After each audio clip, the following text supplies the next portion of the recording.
नमस्कार। आज की इस वीडियो में हम बात करने वाले हैं कृष्ण भक्ति शाखा के बारे में और कृष्ण भक्ति शाखा के एक अंतिम संप्रदाय की बात करेंगे आज, गौड़ीय संप्रदाय की। इससे पहले हम शुरू करें, अगर आप चैनल पर नए हैं तो सब्सक्राइब ज़रूर करें। वीडियो को पूरा देखने के बाद पसंद आती है तो लाइक और शेयर करें। शुरुआत करते हैं गौड़ीय संप्रदाय की। तो देखिए, गौड़ीय संप्रदाय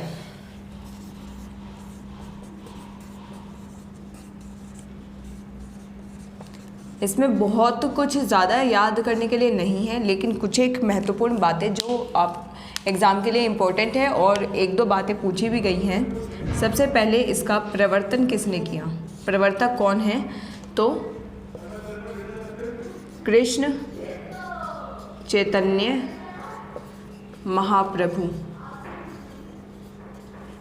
ठीक है, ये गौड़ीय संप्रदाय के प्रवर्तक रहे हैं। इनके जो अन्य नाम हैं, इनके अन्य नाम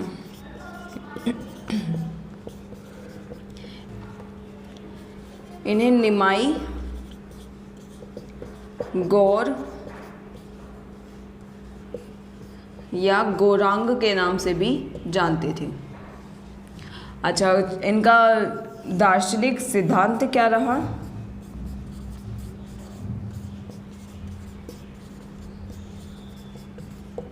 तो इनका दार्शनिक सिद्धांत रहा अचिंत्य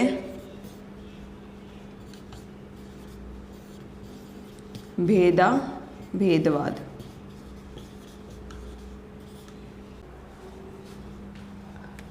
अब गौड़ीय संप्रदाय में कुछ और महत्वपूर्ण कवि जिनका नाम पूछा जा सकता है कि इस संप्रदाय से कौन कौन रिलेटेड हैं, तो राम राय, मदन मोहन, गदाधर भट्ट,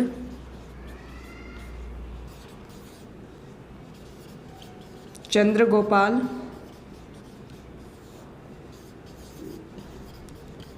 माधवदास और भगवत मुदित। ये हैं गौड़ीय संप्रदाय से संबंधित कुछ अन्य महत्वपूर्ण कवि। इनके सिर्फ आप नाम याद रखें। तो ये था इस संप्रदाय के बारे में कुछ महत्वपूर्ण बातें। अब कृष्ण भक्ति शाखा में कुछ ऐसे भी कवि हैं जो किसी संप्रदाय से संबंधित नहीं हैं, लेकिन फिर भी उन्होंने भक्ति काल में अपनी रचनाओं का योगदान दिया, कृष्ण भक्ति शाखा में अपना योगदान दिया। उनके बारे में बात करेंगे जो संप्रदाय निरपेक्ष कवि रहे हैं।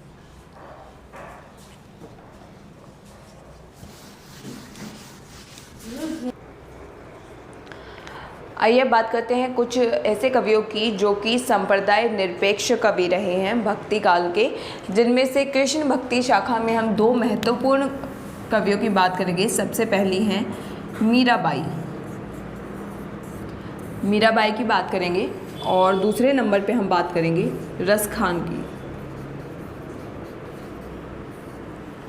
ठीक है, तो मीराबाई के बारे में सबसे पहले इनका जन्म और मृत्यु। तो इनका जो समय रहा 1516 से 1546 ईस्वी। इनका जन्म स्थान कुड़की। अच्छा, मीराबाई के पिता का नाम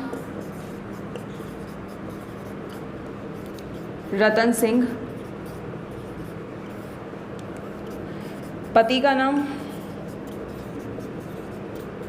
भोजराज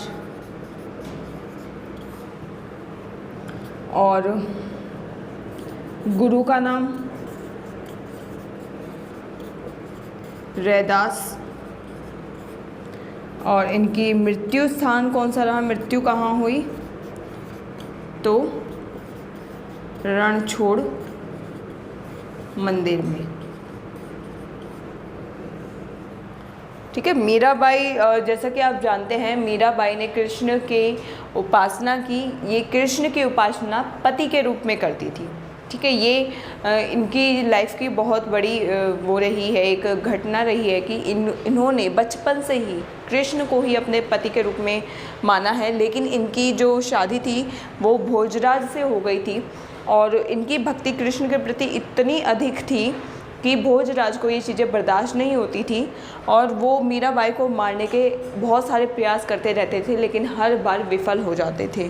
और इसी वजह से मीराबाई ने एक समय ऐसा आया कि वो वहाँ से चली गई थी उनको छोड़ करके, और उसी मंदिर में जा कर के वो कृष्ण की भक्ति करती रहती थी, जगह जगह जाकर उनके पद गाती रहती थी। और अंत समय में इसी मंदिर में कहा जाता है कि वो उसी कृष्ण की मूर्ति में ही समाहित हो गई थी। ठीक है। इनकी मृत्यु के बाद इनका शरीर नहीं मिला था, पार्थिव शरीर, वो कहते हैं वो एक ऊर्जा के रूप में उनकी मूर्ति में ही समाहित हो गई थी मीराबाई। मीराबाई ने अपने जीवन काल में कृष्ण के बहुत सारे पद लिखे हैं, गाए हैं, तो उनका वर्णन यानी इनकी जो रचनाएं हैं वो क्या हैं?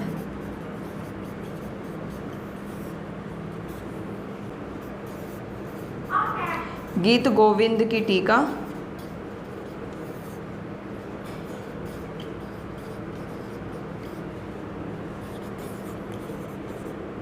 नरसी जी का मायरा,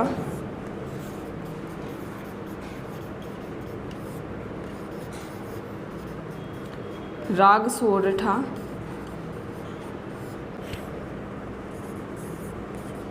राग गोविंद,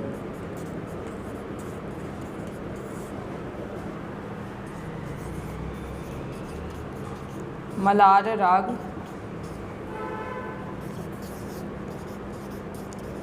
सत्यभामा, नु रूसणम, मीरा की गरबी,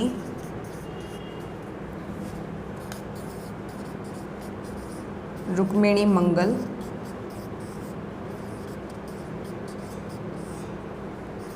और मीराबाई का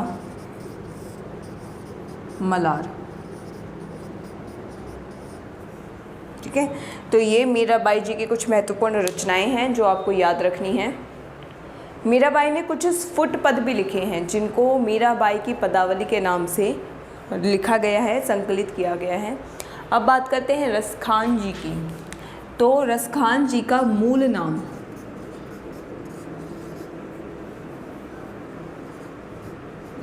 नाम था सैयद इब्राहिम खान।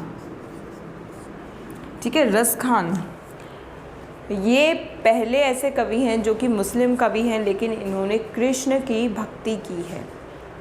ठीक है। ये कृष्ण के मुस्लिम भक्त कवि रहे हैं और इनके पीछे भी एक घटना कही जाती है कि एक बार तो इनका कृष्ण की झांकी निकल रही थी, रथ निकल रहा था, लेकिन रसखान उनकी उस झांकी को देखने के लिए बहुत ज़्यादा उत्साहित थे और उनका शरीर उस समय पे जवाब दे चुका था, लेकिन उन्होंने प्रार्थना की कि मेरे लिए वहाँ रुको, मैं आपके दर्शन करना चाहता हूँ। तो वो झांकी वहाँ पर रुक गई थी, वो झांकी आगे बढ़ी ही नहीं। और जिस तरह से रसखान धीरे धीरे करके उस झांकी तक पहुँचे और उन्होंने उसकी रस्सी को हाथ लगाया तो रथ जो है अपने आप आगे चलने लगा।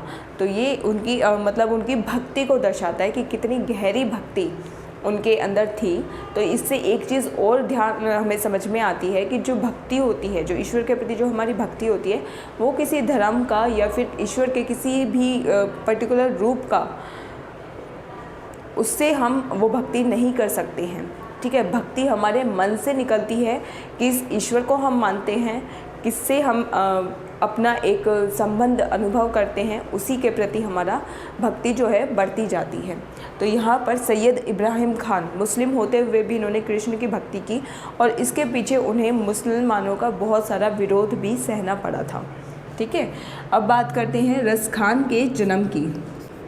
तो इनका जन्म समय रहा 1533 से 1618 ईस्वी। अच्छा, एक चीज़ और ध्यान रखना है कि सवैया छंद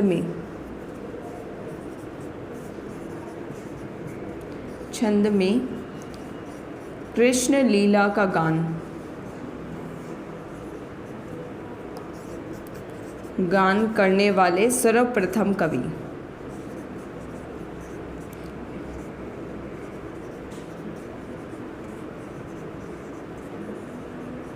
ये कौन रहे? तो रसखान रहे।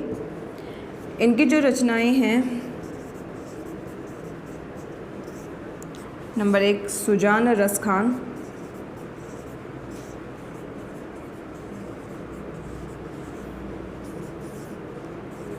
प्रेम वाटिका,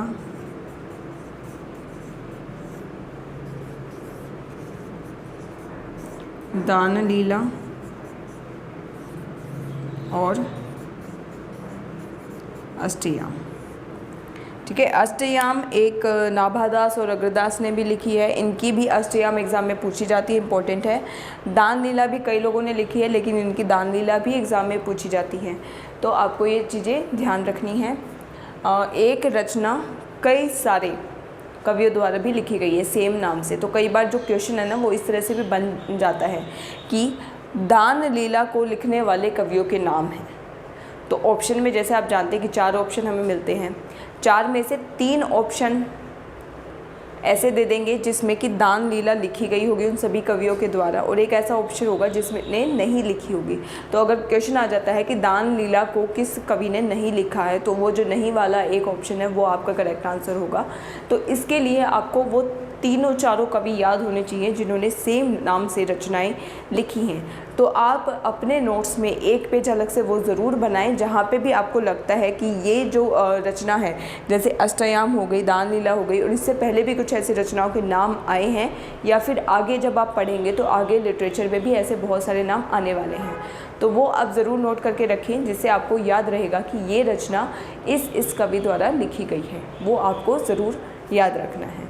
ठीक है, तो अब बात करते हैं कृष्ण भक्ति में कुछ महत्वपूर्ण काव्य पंक्तियों की कथन भी, जैसे कि आप जानते हैं पूछे जाते हैं एग्ज़ाम में। तो कुछ महत्वपूर्ण कथन जो कि एग्ज़ाम से रिलेटेड बहुत महत्व रखते हैं और पूछे जाते हैं कई बार, वो सारे एक बार मैं जल्दी से आपके लिए लिख देती हूँ और फिर आपको बताती हूँ। तो आइए देख लेते हैं कुछ महत्वपूर्ण काव्य पंक्तियाँ। और सबसे पहले श्री भट्ट जी की काव्य पंक्तियाँ देखते हैं जो लिखी गई हैं। भीजत कब देखो इन नैना, और दूसरी है बसो मेरे नैननी में दो चंद। ये दोनों काव्य पंक्तियाँ श्री भट्ट जी की लिखी हुई हैं। अब बात करते हैं सूरदास जी की काव्य पंक्तियों के बारे में। सूरदास जी ने बहुत सारी काव्य पंक्तियाँ लिखी हैं, ठीक है, और मीराबाई की भी बहुत सारी काव्य पंक्तियाँ हैं, लेकिन यहाँ पर सिर्फ मैंने वही आपके लिए लेकर आई हूँ जो या तो किसी एग्ज़ाम में पूछी गई है या एग्ज़ाम में आने के जिसके हाई चांसेस हैं, वो काव्य पंक्तियाँ मैं आपके लिए लेकर आई हूँ। तो देखिए सूरदास की, नंद जो मेरे मन आनंद भयो हो गोवर्धन ते आयो, शोभित कर नवनीत लिए। अगली पंक्ति है मैया कभई बढ़ेगी चोटी, जिसमें कि कृष्ण जो है अपने बाल रूप में अपनी मैया यशोदा से एक सवाल पूछते हैं कि मैं रोज़ दूध पीता हूँ लेकिन मेरी चोटी जो है वो बढ़ नहीं रही है। और अगली पंक्ति है मेरे नैन बिरह की बेल बई। नेक्स्ट, नंद ब्रज लीजे ठोंकी बजाई। अगली पंक्ति है बिनु गोपाल बैरिन भई कुंजे। तो ये सारी काव्य पंक्तियाँ हैं सूरदास जी की लिखी हुई। इसके बाद बात करते हैं मीराबाई जी की काव्य पंक्तियों के बारे में। तो मेरे तो गिरधर गोपाल दूसरो न कोई, बहुत ही फेमस काव्य पंक्ति है। पायो जी मैंने राम रतन धन पायो, ये भी बहुत फेमस है, इसके ऊपर तो गाना भी बना हुआ है जैसे कि आपको पता हो, याद होगा। बसो मेरे नैनन में नंदलाल, घायल की गति घायल जाने और न जाने कोई। तो ये सारी काव्य पंक्तियाँ हैं मीराबाई जी की। उम्मीद है आपको आज की वीडियो पसंद आई होगी। अगर पसंद आई है तो लाइक ज़रूर करें, चैनल पर नए हैं तो सब्सक्राइब कर सकते हैं और इस चैनल को शेयर भी कर सकते हैं। तो आज के लिए बस इतना ही। इसके बाद हम रीतिकाल शुरू करेंगे अगली वीडियो से, क्योंकि आज हम भक्ति काल की समाप्ति कर रहे हैं। भक्ति काल में अगर आप ये सारी वीडियोस जितनी भी बनाई गई हैं प्लेलिस्ट में जाकर आप देख सकते हैं। अगर वो सारी वीडियोस भी आप देख लेते हैं तो भक्ति काल के लिए आपके लिए इनफ मटेरियल होगा और इसी में से क्वेश्चन आपके लिए एग्ज़ाम में पूछा जाएगा। तो इससे नेक्स्ट हम बात करेंगे रीतिकाल के बारे में। तो तब तक मेरे साथ जुड़े रहें इस चैनल पर। धन्यवाद।